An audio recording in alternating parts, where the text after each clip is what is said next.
vous invite à prendre place et on va ouvrir la parole de Dieu ensemble et ensuite, nous partagerons plusieurs annonces, mais je vous invite à découvrir avec moi la troisième partie de notre message « Soyons des encourageurs ». Et justement, pour ce début d'année, j'ai envie de vous inviter à être des encourageurs, de nous encourager à encourager. Je voudrais vous rappeler que dans la première partie, nous avions vu que Dieu est l'encourageur par excellence. Dans la deuxième partie, nous avons vu l'exemple de Barnabas avec ses paroles d'encouragement. Et aujourd'hui, nous allons voir dans la troisième partie qu'il est un exemple d'encourageur par ses choix, par sa présence et par sa foi. Et je crois qu'en cette année, c'est un exemple à suivre pour aller de l'avant, bien commencer, prendre le bon pli et dire « Seigneur, je veux justement aussi me dépouiller de l'identité, de la nature pécheresse, qui est une identité qui nous pousse à décourager, à nous plaindre en permanence, à murmurer comme le peuple dans le désert qui a murmuré et à cause de ces murmures, il a tourné en rond pendant 40 ans. L'apôtre Paul dira « Ne murmurez pas comme eux dans le désert, ils ont tourné pendant 40 ans. » Mais au contraire, soyez revêtus du Seigneur. Amen. Alors on va lire quelques textes ensemble et justement, regardez encore l'exemple de Barnabas à la suite de ses paroles d'encouragement. Nous rappelons que Barnabas, c'est le nom qui lui a été donné par les apôtres et les disciples qui vivaient avec lui, qui le connaissaient. C'est un surnom. Et d'ailleurs, dans Actes chapitre 4, il est bien précisé au verset 36, Joseph surnommé Barnabas, ce qui veut dire que son identité spirituelle a pris le dessus sur son nom purement humain et charnel. Il faut que notre identité spirituelle prenne le dessus sur notre charnel, sur notre chair. Et pour cela, nous avons besoin de nous tenir devant le Seigneur, de lui remettre nos vies et de toujours nous laisser renouveler dans son amour par le Saint-Esprit, de rechercher à ce que l'Esprit de Dieu qui vit en nous, car notre corps est devenu le temple du Saint-Esprit, et le dessus, en lui disant « Seigneur, règne en moi, je te laisse agir, je te laisse dominer, je te laisse contrôler, je te laisse maîtriser ma vie. » Barnabas, quel exemple! Il a été surnommé Barnabas alors qu'il s'appelait Joseph, parce que Barnabas signifie fils d'exhortation, celui qui encourage. C'était un véritable encourageur, il avait la mentalité de Dieu. Joseph, surnommé par les apôtres Barnabas, ce qui signifie fils d'exhortation, était lévite originaire de Chypre. Dans Actes chapitre 11, verset 24, on voit que c'était un homme de bien, plein d'Esprit Saint et de foi. Et du coup, une foule assez nombreuse se joignit au Seigneur. Il y a eu un impact, non pas remarqué par ici des dons miraculeux, surnaturels, mais par ce qu'il était. Regardez maintenant un peu plus loin, il nous est dit qu'il se rendit à Tarse pour chercher Saul.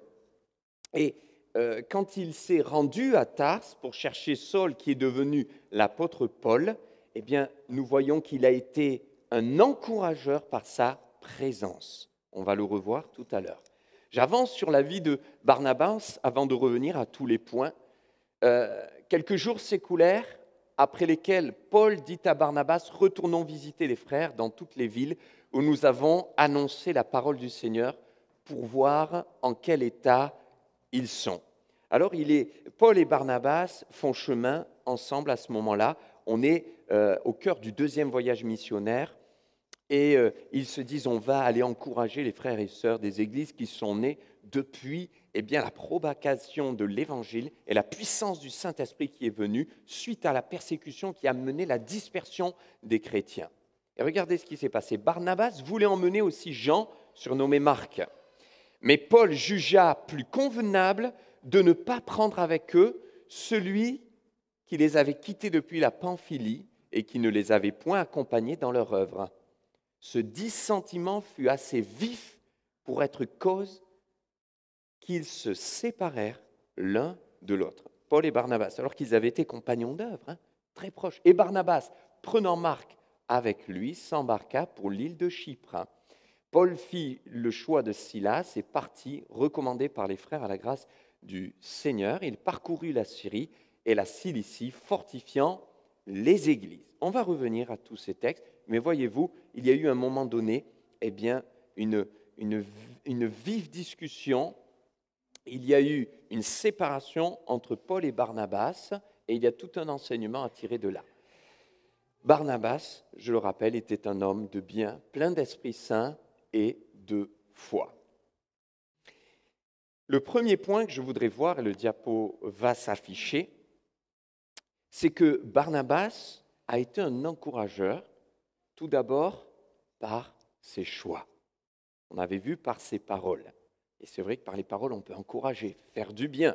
Qui dit parole d'encouragement ne veut pas dire tout le temps pousser les autres, ne veut pas dire être intrusif, ne veut pas dire aussi conseiller. Il y a des gens qui me disent « oui, mais je l'encourage ». Et ils inondent les autres de versets, de conseils, de prêchis, de prêchas. Ce n'est pas ça l'encouragement. Mais l'encouragement, c'est déjà d'être là, c'est déjà de faire des bons choix, le choix de l'accueil, le choix de la générosité, avant de parler, avant d'inonder les autres, avant de se sentir supérieur ou quoi, même sans s'en rendre compte, il nous faut nous accueillir. Alors, pourquoi je parle de l'accueil ? Je reviens à l'histoire de Barnabas. Donc, Joseph, surnommé Barnabas, un homme de Dieu, il est dans l'Église primitive, il est bien connu, il a une confiance, d'ailleurs des apôtres, puisqu'il va être envoyé pour visiter les églises. Mais entre-temps, va se convertir Saul de Tarse. Vous connaissez la conversion, vous vous rappelez de la conversion de Saul de Tarse, c'était un persécuteur, il faisait peur à tout le monde. Et quand Saul de Tarse va se convertir sur le chemin de Damas, il va, rappelez-vous, être aveugle pendant 3 jours, il va faire venir, en fait c'est Dieu qui va lui amener Ananias. Ananias au début a peur, parce que Dieu dit à Ananias, va voir Saul de Tarse, prie pour lui. Ananias il dit, mais non, mais Saul de Tarse, c'est celui qui persécute les églises. Il a même des lettres pour mettre les chrétiens en prison et les persécuter, je ne vais pas y aller. Dieu le rassure, en lui disant, c'est moi qui t'envoie et t'inquiète pas, il a vécu une puissante conversion, je l'ai choisi. Ananias fait confiance à Dieu. Alors il se rend vers Paul. Paul est aveugle, Ananias prie pour lui. Paul recouvre la vue. La Bible nous dit des écailles vont tomber de ses yeux. Et Saul va devenir Paul, un homme de Dieu, un apôtre. Et il commence à prêcher là où il est, c'est-à-dire qu'à Damas, là où il avait prévu d'enfermer les chrétiens, de les persécuter, de leur faire du mal, c'est là que Dieu le choisit pour qu'il commence à évangéliser, à prêcher dans les synagogues. Là où dans les synagogues, il avait prévu d'enfermer les chrétiens, enfin en tout cas de les critiquer, de les accuser et de rallier le maximum de personnes à lui. Dieu change le mal en bien. Parfois, mes frères et sœurs, il y a des lieux qui signifient pour nous lieu de trouble, lieu de tourment, lieu de persécution, lieu de harcèlement, peut-être ton lieu de travail et tu as peur. Tu te dis, mais j'ai peur d'y retourner. Peut-être un lieu qui te parle au niveau de ta famille et tu n'as pas envie d'y aller dans ce rendez-vous, ce repas de famille, parce que ça te rappelle des altercations, des problèmes. Mais Dieu est celui qui change les temps et les circonstances. Et Damas, qui devait être le lieu de la persécution, devient le lieu de l'évangélisation pour Saul de Tarse, qui devient Paul. Alors il évangélise. À Damas, là où il est. Donc les chrétiens de Damas se rendent compte que c'est une puissante conversion. Eux, ils ont confiance. Alors ils travaillent ensemble, communément. Mais le problème, c'est que, en évangélisant, en prêchant avec beaucoup d'autorité, bien sûr, tous les Juifs qui étaient extrémistes et qui ne voulaient pas de Jésus-Christ et qui ne voulaient pas de l'Évangile, et qui pensaient que Paul était avec eux pour enfermer les chrétiens, vont commencer à se poser des questions. Mais lui, c'était notre allié, il commence à prêcher dans le nom qui était interdit de prêcher et qu'il était censé combattre. Et au bout d'un moment, ils vont décider de le tuer. Et comme ils décident de le tuer, Paul est aidé par les chrétiens de Damas pour descendre, pour partir à Jérusalem, là où il y a la grande église du Seigneur qui a été comme la première église mère qui a enfanté tant d'églises ensuite, suite aussi à la providence de Dieu, suite à la souveraineté de Dieu, qui a permis la persécution, mais qui a changé encore là le mal en bien, parce que qui dit persécution, dispersion, dit aussi naissance d'églises de partout. Et ainsi, il va être aidé par ces chrétiens. Alors il descend le long de la muraille dans une corbeille, discrètement, et là on le fait partir à Jérusalem. Le problème, c'est qu'à Jérusalem, ce qu'on connaît de Saul de Tarse, c'est le persécuteur. C'est l'homme dangereux. À Jérusalem, ils n'ont pas vu ce qu'à Damas, ils ont vu. Donc à Damas, ils avaient confiance en lui, ils l'envoient. Mais à Jérusalem, ils ont tous peur. Personne ne veut de lui. Alors qu'est-ce qui se passe? Il y a du trouble chez les chrétiens. Quoi? Saul de Tarse, il veut venir dans les églises et des rumeurs commencent à courir. Il y a un persécuteur. Peut-être que c'est un piège. Il fait croire qu'il est converti pour venir tous nous enfermer. Vous voyez la peur qu'il y avait. Parfois, les rumeurs font beaucoup de mal, mes frères et sœurs. Et là, il y a un homme qui s'est levé et qui s'appelle Barnabas. Et qu'est-ce qu'il a fait? Barnabas, il l'a rencontré. Il a parlé avec lui. Il a touché du doigt la grâce de Dieu sur sa vie. Et que va-t-il faire? Eh bien, il va le prendre, il va l'amener aux frères, il va les rassurer, il va leur expliquer qui est Paul, sa conversion. Il va encourager Paul qui était découragé par tous ceux qui étaient autour de lui à cause de son passé. Mon frère, ma sœur, ne jugeons jamais les gens sur leur passé. Ne soyons pas des décourageurs qui empêchent des gens d'entrer dans la grâce parce que physiquement, visuellement, on voit un tatouage, on voit un piercing, on voit un accoutrement qu'on ne connaît pas. Alors on juge, on accuse, alors on se dit « Oh là, telle personne, elle doit être comme ci, comme ça » ou alors on a entendu que et on se fait une idée de la personne. Mais il nous est dit que Barnabas a vu la grâce de Dieu. Et ensuite, c'est l'œuvre du Seigneur par la puissance du Saint-Esprit qui permet à la personne d'avancer et d'être transformée. Barnabas a été là, il a fait le choix de l'accueil. Voilà un exemple. Soyons des hommes et des femmes d'accueil. Je le crois, je prie pour ça et je me dis le Seigneur peut faire venir de nombreuses personnes qui ont besoin du Seigneur. Est-ce que vous croyez qu'autour de vous, il y a des gens en détresse? Est-ce que nous croyons qu'il y a des gens qui ont besoin de Jésus? Il y a des gens qui pensent au suicide, il y a des gens qui n'ont pas d'espérance. Il y a des personnes endeuillées, on en a autour de nous, au milieu de nous, des chrétiens, des frères et sœurs, mais imaginez autour de nous dans le monde, 140 000 personnes à Aix-en-Provence, on n'aurait pas du tout à s'enorgueillir d'avoir 1000 personnes qui viennent, hein, oui ou non? 1000 personnes, c'est quoi? Devant 140 000, mais Dieu veut que tous les hommes soient sauvés, mais parfois c'est nous-mêmes qui ne sommes pas prêts. Et Dieu veut préparer nos cœurs, le cœur de chacun d'entre nous, le cœur de l'Église, à recevoir et à accueillir comme Barnabas a accueilli. S'il n'y avait pas eu Barnabas, il n'y aurait pas eu de Paul, parce qu'il n'y aurait pas eu d'accueil d'un homme qui avait eu un lourd passé et qui jusque-là a été jugé. Mais il y a un homme qui n'a pas regardé au passé, mais qui était plein de foi et qui a regardé à ce que Dieu pouvait faire et ce que Dieu était en train de faire. Je crois que le Seigneur peut faire de grandes choses aussi. Je me rappelle d'une personne qui est venue et qui pleurait, qui était bouleversée après une réunion. Et moi, j'étais persuadé qu'elle avait été touchée par un don spirituel, par la prédication. La personne m'a dit, je suis bouleversé parce que j'ai été accueilli.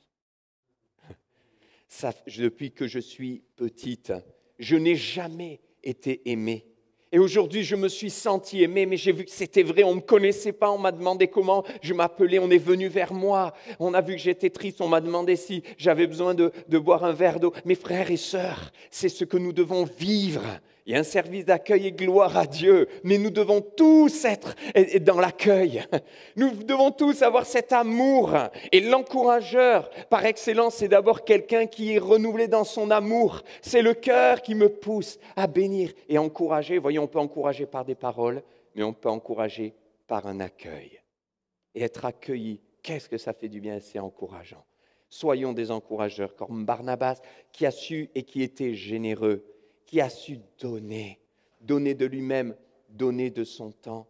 Vous savez, le premier texte qui nous parle de Barnabas, c'est justement ce fameux texte de Actes chapitre 4, verset 36, où il nous est dit « Joseph, surnommé Barnabas ». Donc, quelque part, on devrait l'appeler Joseph. Il est connu plus sous le nom de Barnabas parce que ce surnom a pris le dessus. Que c'est beau comme image. Quelle est mon identité? Et ce texte nous parle d'un homme qui a fait quoi?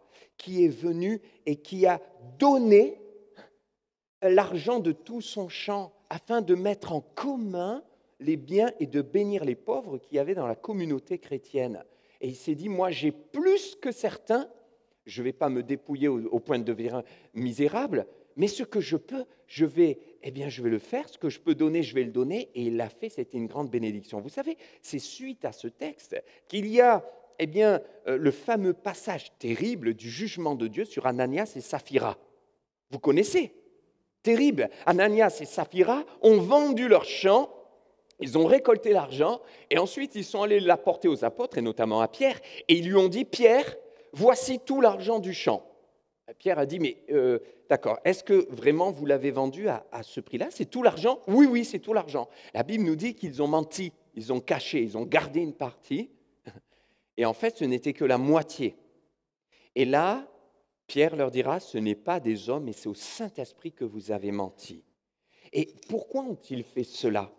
Parce que juste avant, ils avaient vu Joseph, surnommé Barnabas, qui lui avait vendu son champ et qui avait tout donné. Et il y a eu de la jalousie dans leur cœur, parce qu'ils ont vu l'impact que ça a fait. Au lieu de se réjouir et de dire, mais c'est merveilleux, ce frère, il a été généreux, il a donné, ça a béni l'Église, elle va de l'avant, et il a un impact juste dans son cœur, par son attitude, par son comportement. Au lieu de ça, ils ont été jaloux. Ils se sont dit, mais nous aussi, et puis nous, on veut être populaire, on veut que les gens nous disent qu'on est généreux, etc. Alors on va vendre le champ, mais on va faire croire qu'on a vendu à ce prix-là. Vous voyez, c'est de là que ça vient l'histoire.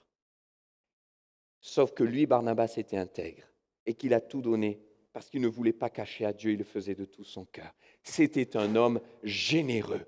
Vous savez, mes frères et sœurs, lorsqu'on est généreux, on est encourageant. Un encourageur, ce n'est pas simplement quelqu'un qui a des paroles, mais c'est quelqu'un qui donne. Moi, je me rappelle d'un jeune qui était là, qui est arrivé, il avait juste un t-shirt sur lui et puis il faisait froid. On arrive dans l'hiver, vous savez qu'Aix-en-Provence, il fait chaud, c'est super, on a le soleil, mais quand il fait froid, il peut faire froid. Hein. Et d'ailleurs, dès le matin, maintenant, on le voit, on le sent, la fraîcheur, ça fait du bien, mais à partir de novembre-décembre, et lui, il venait d'Afrique, 17 degrés au minimum l'été, et après, ça monte à 35. Alors, il n'avait pas de pull. Et puis, il y a un frère qui a eu un regard et qui lui a porté des pulls, des vestes. Mes frères et sœurs, parmi vous, plusieurs l'ont fait spontanément, m'ont dit, tiens, j'ai des habits, s'il y a des jeunes, des étudiants qui ont besoin. Et je ne peux même pas vous dire la joie qu'on lit dans le cœur, qu'on voit dans le visage, les yeux brillants de ces jeunes étudiants qui arrivent et à qui on donne généreusement un vêtement pour qu'il n'ait pas froid. La générosité, elle encourage. La générosité, elle porte. La générosité a un impact. Et moi, je voudrais nous encourager, mes frères et sœurs. Quand on parle d'offrande, de dîmes, d'ailleurs, on ne parle pas tous les jours de ça et on n'a pas à en parler, on n'est pas une banque. Mais par contre, si la Bible en parle, on doit au moins un peu en parler. Vous voyez ce que je veux dire? Il y a un équilibre entre le fait de tout le temps parler et le fait de ne jamais en parler. Mais ça ne doit pas être tabou. Quand je donne pas au pasteur, je ne donne pas au frère, à la sœur, je donne à Dieu. Et je peux me poser la question, mais qu'est-ce que je te donne, Seigneur? Est-ce que je te donne mes miettes? Est-ce que je te donne juste le superflu? Ou est-ce qu'en fait, je te donne de tout mon cœur avec générosité parce que je sais que finalement, j'ai tellement plus que ce que certains n'ont pas. Et je suis sûr que ce sera une bénédiction pour l'évangélisation, pour acheter des Bibles, pour faire des missions, pour que l'œuvre de Dieu avance, pour que des pasteurs en formation comme Samy, qui travaillent, mais qui, je l'espère, pourra aussi à un moment donné prendre davantage de temps dans le ministère, il faudra aussi l'aider financièrement, mais ça fait partie de notre cœur, ce n'est pas qu'une question d'argent, de finances, c'est une question de générosité qui voit plus loin que l'aspect matériel, qui voit l'aspect spirituel. Un homme qui a su être généreux, et qu'est-ce qu'il a enfanté au travers de ce qu'il a donné? Pas juste des biens, pas juste du matériel, pas juste un local en plus en moins, mais des ministères. Car il est l'encourageur de celui qui deviendra l'apôtre Paul, le plus grand apôtre du Nouveau Testament, parce qu'il a écrit 13 des livres, des 27 livres de tout le Nouveau Testament.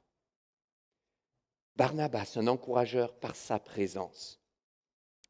Quand il y a eu ce problème où les chrétiens de Jérusalem avaient peur, ils avaient peur de Paul, ils ne lui faisaient pas confiance. La parole de Dieu nous dit, Barnabas vint et il le prit avec lui. Ça l'a encouragé. Il ne savait pas encore ce qui allait se passer, il n'y avait pas eu encore de discussion. Barnabas ne savait pas encore si l'Église allait l'accepter, s'il allait réussir à convaincre les gens de lui faire confiance. Mais une chose est sûre, il s'est dit que j'y arrive ou que je n'y arrive pas, je serai avec lui. Je vais le prendre avec moi, je vais passer du temps. Ce qui a encouragé Paul au départ, ce n'est pas de savoir que tous les chrétiens l'avaient enfin accepté et lui faisaient confiance, mais ce qui a encouragé l'apôtre Paul, c'est que Barnabas le prenne avec lui. Et que là, chez lui, dans sa maison, ils partagent un repas, ils prennent du temps, ils discutent, ils échangent, que Barnabas lui fasse confiance, l'écoute. Alors mon frère, ma sœur, c'est vrai qu'il y a tellement de besoins autour de nous. Soyons ces encourageurs qui seront là présents pour les frères et sœurs. Oh, vous savez, eh bien, le pasteur ne peut pas être là pour chacun tout le temps. Par contre, nous sommes tous des enfants de Dieu, des disciples de Jésus-Christ. Et je crois qu'on a tous reçu le Saint-Esprit. Moi, je suis convaincu qu'il est important de comprendre qu'un pasteur, il est vulnérable. Je ne suis qu'un homme. Il ne faut pas idéaliser, mettre sur un piédestal. Mais nous avons tous reçu les arts de l'Esprit. Nous avons tous été scellés de l'Esprit. Et donc, vous avez reçu la possibilité, la capacité par le Saint-Esprit d'avoir cet amour renouvelé et cette possibilité d'écouter et d'être là pour quelqu'un. Vous savez, quand on est 300 dans une église, si chaque personne est présente pour une personne, vous imaginez la grâce qui va couler en surabondance. Le Seigneur nous attend là. Le Seigneur nous attend pour être présent. Il était présent, Barnabas, et justement, je voudrais parler un peu de ce vif dissentiment qu'il y a eu avec Paul. On l'a lu ensemble. Qu'est-ce qui s'est passé? Marc avait suivi Paul et Barnabas dans le premier voyage missionnaire. Et puis le problème, c'est que Marc, qui les avait suivis, qui les avait accompagnés, était un petit peu, vous savez, le serviteur qui était là pour organiser, pour les aider, pour les accompagner. Ce n'était pas l'apôtre qui allait prêcher dans la rue, annoncer, fonder l'église, enseigner. Lui, il était là pour les aider matériellement, les assister, écouter. Sauf qu'ils ont vécu une telle persécution que lui qui était avec eux a été bouleversé. Et ça a été tellement compliqué pour lui à vivre, il était chamboulé qu'à un moment donné, il a dit à Paul et Barnabas, « Désolé, mais moi je rentre à la maison. Là, j'arrive plus à tenir. » Mes frères et sœurs, on ne va pas le juger, parce qu'à l'époque, la persécution, c'était une vraie persécution. Nous, des fois, on est là, « Je suis persécuté. » Et parce que le voisin, il nous regarde comme ça. Mais eux, ils étaient persécutés parce qu'ils étaient jetés en prison, frappés, roués de coups. Et la parole de Dieu nous dit qu'ils ont été laissés comme à demi-mort. Là, quand ils ont été lapidés à tel point que tout le monde croyait que Paul était mort, alors qu'il était vivant.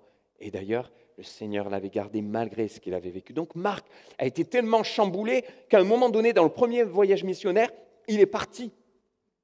Et donc, dans le deuxième voyage missionnaire, quand Paul et Silas décident d'aller visiter toutes les églises et de les encourager, Barnabas dit, on va prendre avec nous Marc. Et Paul dit, non, non, non, il nous a abandonnés au premier voyage. On ne le prend pas, je ne suis pas d'accord. Et Barnabas, il dit, si on le prend. Paul, il dit, on ne le prend pas. Barnabas dit, on le prend. Et Paul dit, on ne le prend pas. Et là, ça commence à chauffer. Pourtant, c'était des hommes de Dieu. Ils n'étaient pas d'accord. Et le résultat, c'est que, eh bien, ils se séparent. On n'est pas d'accord. Et il nous a dit, ça a été vif, ça a été douloureux. Alors Paul dit, ok, eh bien, moi je pars, j'y vais et je prends Silas. Et ils y vont. Et Barnabas dit, eh bien, alors je reste avec Marc. Et on va sur l'île de Chypre. Ils se séparent. Nous sommes en l'an à peu près 50. Et puis en l'an 64, 14 ans plus tard, naît le premier des évangiles, des 4 évangiles qui est écrit. Vous connaissez les évangiles. Quels sont-ils? Matthieu, Marc, Luc et Jean. Maintenant, quel est le premier qui a été écrit? C'est Marc. Et il a été écrit par qui? Par Marc. Et qui est ce Marc? C'est ce Marc que Barnabas a choisi de ne pas laisser. Pendant 14 ans, qu'est-ce qui s'est passé? Barnabas est resté avec Marc. Il a dit, moi je ne l'abandonne pas, je reste avec lui et je continue à l'encourager. Et pendant ces années, Barnabas l'a écouté, l'a enseigné, l'a aidé. Et Marc a été restauré. Et il est devenu le premier des écrivains des 4 évangiles. Si Barnabas ne l'avait pas encouragé, que serait devenu celui qui est devenu l'auteur de l'évangile de Marc? Barnabas avait vu quelque chose en lui. Une flamme, un feu, un appel. Il avait vu aussi une fragilité, mais il s'était dit, je vais encourager et je vais faire confiance au Saint-Esprit. Certains me diront, mais alors Paul, c'est pas gentil ce qu'il a fait, il s'est trompé. Et voyez-vous, ce que je trouve intéressant, c'est que finalement, il me semble que ni Paul ni Barnabas ne se sont trompés. Paul ne s'est pas trompé en ce sens que sur le moment, Marc n'était pas prêt. Et que Paul se disait, il faut y aller, il faut avancer, il y a des besoins. Et là, Marc n'est pas prêt. Et la suite nous montre que Dieu a été avec lui, le Saint-Esprit a accompagné Paul avec Silas, et qu'ils ont fortifié les églises, et ensuite ils sont allés à Derbe et à Lystre. Et qu'est-ce qui s'est passé à Lystre, mes frères et sœurs? Le jeune pasteur le plus connu de tout le Nouveau Testament est né de ce contact avec Paul, qui avait pourtant laissé Marc. Ce jeune pasteur, c'est Timothée. Donc Paul n'avait pas tort de dire il faut avancer, mais Barnabas n'avait pas tort de dire il ne faut pas le laisser. Mes frères et sœurs, des fois on a des avis tranchés, des opinions sur ceci, sur cela. Dieu nous révélera qu'on a tous tort quand on prend un avis trop tranché, parce que des fois les voies de Dieu sont impénétrables et elles nous dépassent. Et il est important d'arrêter des fois d'avoir cette guerre de clochers. Telle église, elle a tort, ils sont pas assez ceci, et nous on est cela, et on n'est pas assez cela, alors qu'eux ils sont ceci. Mes frères et sœurs, on n'a pas besoin d'avoir des opinions sur tout. Restons humbles et disons, Seigneur, nous te servons et nous faisons ce à quoi tu nous as appelés. Et Paul a fait ce à quoi Dieu l'appelait, Barnabas a fait ce à quoi Dieu l'appelait, Paul a engendré le ministère de Timothée, Barnabas a engendré le ministère de Marc. Peut-être que le seul domaine dans lequel il n'avait pas raison, c'était la dispute vive. Et oui, c'est finalement, on revient à la chair, où il fallait peut-être juste à ce moment-là discerner qu'il y avait un plan de Dieu différent et deux voies qui n'étaient pas opposées finalement et qui n'étaient pas antagonistes et qui n'étaient pas contradictoires l'une avec l'autre. Et il y a eu la grâce de Dieu. Vous voyez comme quoi le Seigneur attend de nous que nous soyons quand même présents. Barnabas, quel homme aussi, et quelle présence auprès de celui qui avait besoin d'être encouragé. Barnabas, encourageur par sa foi. On l'a lu ensemble, c'était un homme plein d'Esprit Saint et de foi. Je crois que quand nous sommes dans la foi, nous pouvons encourager. Il était dans la foi, pourquoi? Parce que quand il a recueilli Saul de Tarse, l'apôtre qui est devenu l'apôtre Paul, quand il a été présent avec Marc qui est devenu ce grand évangéliste, il n'était pas simplement sur un aspect humain.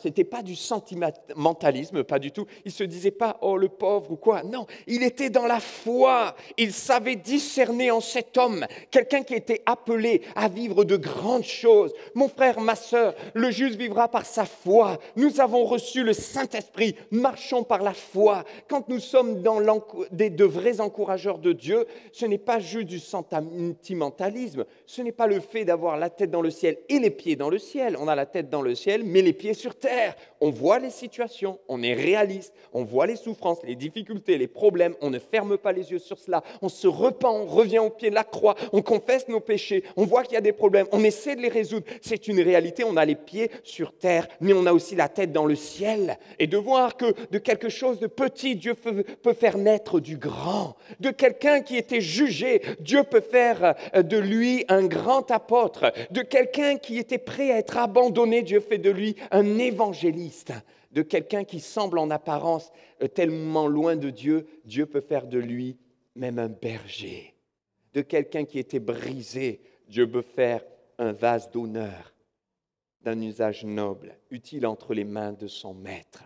Laissons-nous façonner afin que nous soyons des encourageurs. Mais pour cela, il faut marcher par la foi. Marcher par la foi et dans l'amour. Quel amour? Et je conclus par cela, un amour qui nous pousse à aller au-delà de ce que nous voyons, au-delà de ce que nous avons vécu, au-delà de ce que nous pensons. Et le Saint-Esprit peut faire là une œuvre en profondeur. Je voudrais qu'on se recueille quelques instants, mes frères et sœurs. Le pardon. Je voudrais conclure par cela parce que cette pensée était très forte sur mon cœur ce matin encore. On ne peut pas encourager quand il y a de l'amertume dans nos cœurs, qu'on n'a pas réussi à pardonner.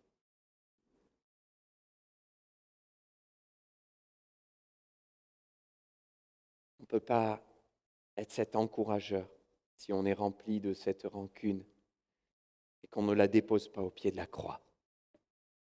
On ne peut pas entrer dans cette vision-là d'encourageur si on ne revient pas au pied du Seigneur en disant « Je veux que ma chair meure et soit crucifiée ». Me dépouiller des œuvres de la chair, de cette mentalité de jugement, d'accusation, de découragement, de murmure. Seigneur, viens prendre le dessus. Dans le désert, une génération est morte parce qu'ils murmuraient. Une nouvelle génération a été levée par Dieu et c'est eux qui sont rentrés dans le pays promis. Il faut que l'ancienne nature, comme l'ancienne génération du peuple d'Israël, meure pour que notre nouvelle nature prenne son essor, comme la nouvelle génération est entrée dans le pays promis. Nous avons reçu de Dieu une nouvelle nature. C'est elle qui doit se manifester par le Saint-Esprit. Seigneur, viens crucifier à nouveau ma chair, si elle reprend le dessus. Je veux me dépouiller afin de me revêtir de ton amour, d'être cet encourageur qui encourage parce qu'au fond, il aime. Merci Seigneur de bénir mes frères et sœurs. Est-ce qu'on peut ensemble prier à haute voix? Merci Seigneur de nous aider à encourager. Viens changer nos cœurs. Viens nous aider à nous dépouiller de ce qui nous tient encore et qui nous empêche d'être ce à quoi tu nous as appelés. Il y a tant d'âmes qui sont autour de nous et qui ont besoin de toi, Seigneur. Nous voulons les accueillir. Nous voulons être généreux pour l'œuvre de Dieu. Nous voulons concrètement, Seigneur, encourager et être présents auprès de ceux qui souffrent. Et nous voulons être pleins de foi pour voir ce que toi tu vois. Voir avec tes yeux et non avec nos yeux charnels et humains. Seigneur, bénis ton peuple cette année. Fais-nous vivre de grandes choses. Au-delà de tout ce que nous vivrons comme difficulté, tu règnes et tu régneras encore. Mais le défi pour nous, c'est que tu règnes dans nos cœurs, que tu règnes sur nos mentalités, que tu règnes sur notre état d'esprit. Merci Seigneur, car tu es celui qui nous encourage et nous voulons en retour encourager les autres par notre amour. Dans le nom de Jésus, Amen, Amen, Amen. Gloire à Dieu. Merci Seigneur.